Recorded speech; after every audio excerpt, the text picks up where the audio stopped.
Hello guys, welcome back to our channel. তো video দেখে তো বুঝতেই পারছো আমরা কোথাও একটা যাচ্ছি। হ্যাঁ, আজকে আমরা যাচ্ছি দীঘাতে। মেঘলা আকাশ আর বৃষ্টিকে সঙ্গী করে আমরা শেষ পর্যন্ত সন্ধেবেলায় দীঘা স্টেশনে এসে পৌঁছালাম। তো দীঘা আসার পরে যে সমস্যাটা আমাদের সবার হয় সেটা হলো আমরা কোথায় থাকবো। তো দীঘাতে ভালো খারাপ সব মিলিয়ে প্রচুর হোটেল আছে। তো আমরা যে হোটেলটায় ছিলাম তার ফুল ডিটেলস তোমাদের সাথে শেয়ার করার চেষ্টা করব। তবে আমাদের হোটেলটা কিন্তু সি বিচের একদম সামনেই ছিল না, সি বিচ থেকে 2-3 মিনিটের ডিস্টেন্সে ছিল। তো আমরা যে হোটেলটায় ছিলাম তার নাম ছিল আস্থা 2। হোটেলের বাইরের লুকটা তোমাদের সাথে শেয়ার করে দিচ্ছি। হোটেলে ঢুকেই ছিল রিসেপশন, সেটাও কিন্তু বেশ সাজানো গোছানো ছিল। এই হোটেলের যে বিভিন্ন রুলস ছিল সেগুলো এক জায়গায় করে সামনেই রাখা ছিল, তোমরা চাইলে সেগুলো পজ করে দেখে নিতে পারো। যেমন এখানে হোটেল ভোর 5টা থেকে রাত 10:30 অবধি ওপেন থাকে, সো তার মধ্যে হোটেল ফিরে যেতে হবে তোমাদের।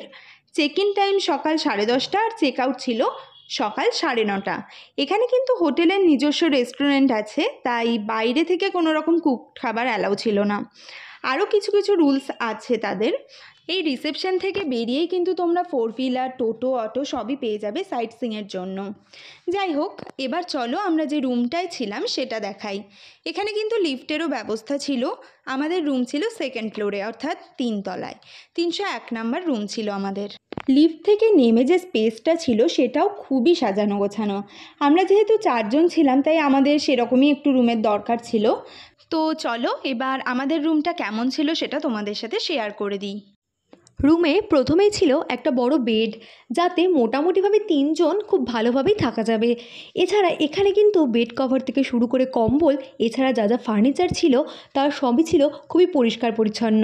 আর বেডের পাশেই ছিল দুটো চার্জিং পয়েন্ট, আর অন্যদিকে ছিল একটা বড় মিরর। বেডের ঠিক উল্টো দিকের দেওয়ালেই ছিল একটা টিভি, আর তার পাশেই ছিল একটা ওয়ার্ড্রপ, যাতে কিনা সেই কদিনের সমস্ত জিনিসপত্র সেখানে তোমরা গুছিয়ে রাখতে পারো। এছাড়া এখানে ছিল একটা সোফা কাম বেড, যাতে 1 থেকে 2 জন খুব ভালোভাবেই সেখানে থেকে যেতে পারবে। এছাড়া রুম নেওয়ার ক্ষেত্রে যেটা সবথেকে বেশি ইম্পর্টেন্ট সেটা হলো বাথরুম। এখানে বাথরুমও কিন্তু বেশ পরিষ্কার পরিচ্ছন্নই ছিল। রুমের সাথেই ছিল একটা ছোট্ট কিন্তু খুবই সুন্দর একটা ব্যালকনি, যেখানে দাঁড়িয়ে বা বসে তোমরা সমুদ্র হয়তো দেখতে পাবে না, কিন্তু খুব সুন্দর একটা দৃশ্য কিন্তু সেখান থেকে উপভোগ করতেই পারো। শুধু দিনের বেলা নয়, রাতেও যদি তোমরা এই ব্যালকনিতে এসে একটুখানি দাঁড়াও তাহলেও কিন্তু তোমাদের মন ভালো হয়ে যেতে পারে।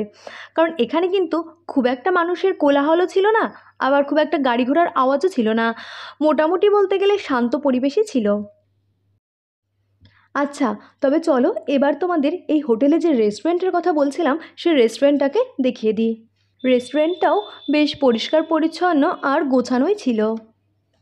আমরা এখানে নিরামিষ থালি ট্রাই করেছিলাম। তো সেখানে দিয়েছিল আমাদের ভাত, ডাল, একটা তরকারি, আলু ভাজা, পোস্ত, আর সাথে আমরা একটা মাছ ভাজা নিয়ে নিয়েছিলাম। তো এখানকার খাবার কোয়ালিটি মোটামুটি ভালোই। এছাড়াও এখানে ছিল সুইমিং পুল। আমরা বেশ কিছুটা সময় এখানে কাটিয়েছি। তো এই ছিল আমাদের রুম আর হোটেলের সব ডিটেলস। তো তোমরা চাইলে কিন্তু ওদের সাথে ফোন করে কন্ট্যাক্ট করে নিতে পারো। ভিডিওটা কেমন লাগলো অবশ্যই কমেন্ট করে জানিও। আর দীঘা গিয়ে তোমরা কে কোন হোটেলে থেকেছো আর সেখানে এক্সপিরিয়েন্স কেমন ছিল সেটা কিন্তু জানাতে ভুলো না। তো খুব তাড়াতাড়ি দেখা হচ্ছে দীঘার বাকি সব ব্লগগুলো নিয়ে। So stay tuned with us. By.